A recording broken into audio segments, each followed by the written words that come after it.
Welcome to Lone Crow Adventures, the channel where we talk about all things camping, hiking, and backpacking. If it's your first time here, consider hitting that subscribe button. There is a ton of great content on this channel I know you'll enjoy. Today, I'm going to be testing out a new hammock underquilt. It is the Ayamaya Outdoors 15-degree underquilt. So let's see how this thing holds up.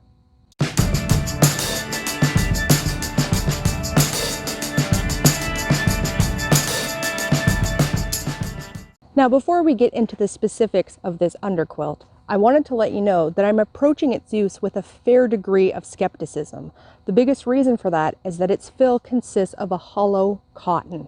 Now, what that is a regular cotton fiber that's had PVA fibers added to it during the spinning process. What that does is it adds more loft and it increases the thermal insulation properties of the cotton.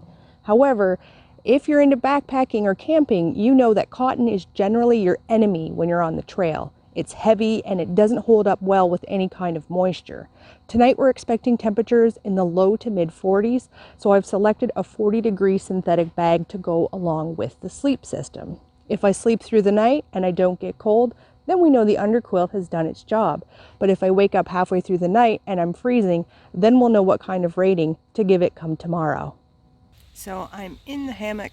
I'm using my 40-degree synthetic bag, and so far everything is really nice and toasty, and I definitely can feel the heat starting to rise up from underneath me. I have a small thin insulated jacket on, and I'm actually thinking about maybe taking that off because I don't want to start to sweat.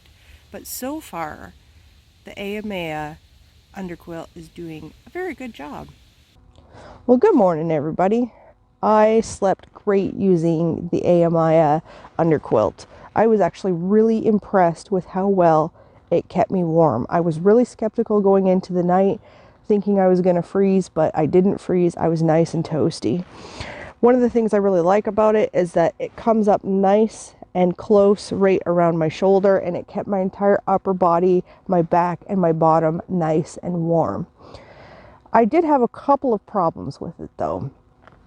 The first, in order to keep my feet and my knees within the underquilt to keep warm, I had to sleep more or less straight in the hammock like this.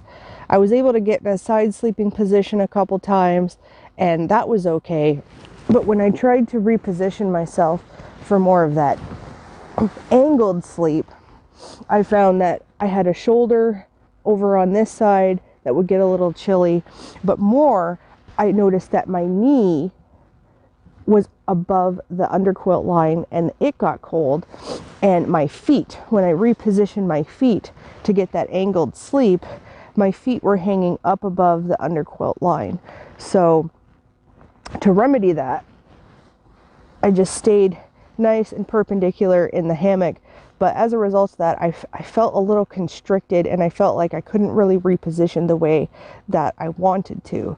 But I would say it got down to about 42 degrees last night and I was nice and toasty. I didn't have any chilly moments. I would be willing to even test this another 10 degrees below that point. I think the limit on this particular underquilt would probably be somewhere in the range of about 30 degrees for comfort. 30 degrees would be the lowest limit I personally would feel comfortable using this underquilt. So it's a great 3-season underquilt. It's great for those fall temperatures and those early spring temperatures.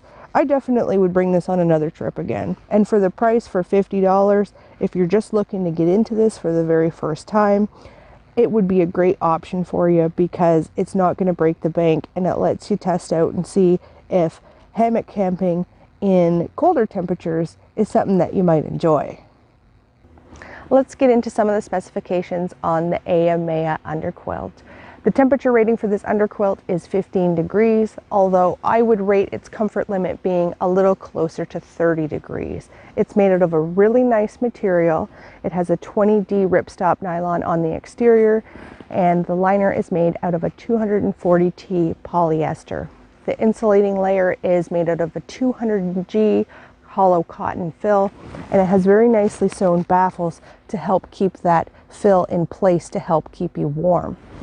The total weight of this item comes in at 2.2 pounds, and it does feature a shock corded system, and it is a single suspension system, but it does conform to your hammock very nicely once suspended.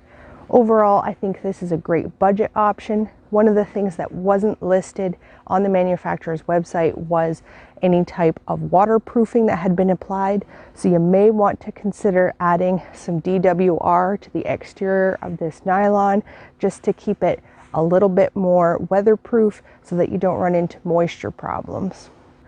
Overall, for $50, I think this is a great budget option, especially if you're getting into hammock camping for the first time and you're wanting to test some of those colder temperatures. It's a great option to get you started. The underquilt does come with its own compression sack with a series of compression straps around it, and it does pack up pretty easily. Stick it in there. I always appreciate when a company makes a product that easily goes back into its intended stuff sack. I don't like fighting with the stuff sack.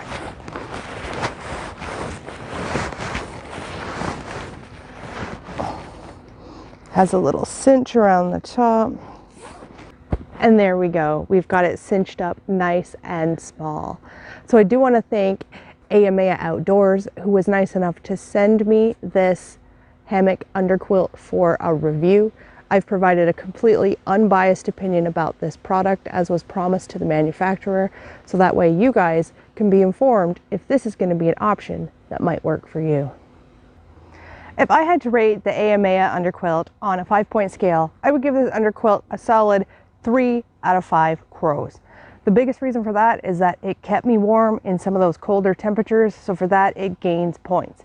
Where it loses some points is in the fact that it has a hollow cotton fill, which is a heavier material, and for the fact that it doesn't have a waterproofing agent applied. So that's just one extra step that you have to go through to make it weatherproof for use. But overall, great budget option and a solid 3 out of 5 crow rating. Thanks for joining me. I hope that you enjoyed the video, and I hope you feel a little bit more comfortable with hammock underquilts. If you haven't already done so, now is the time. Hit that subscribe button, and while you're here, check out a few of my other videos. Until next time, folks, we'll see you on the trail.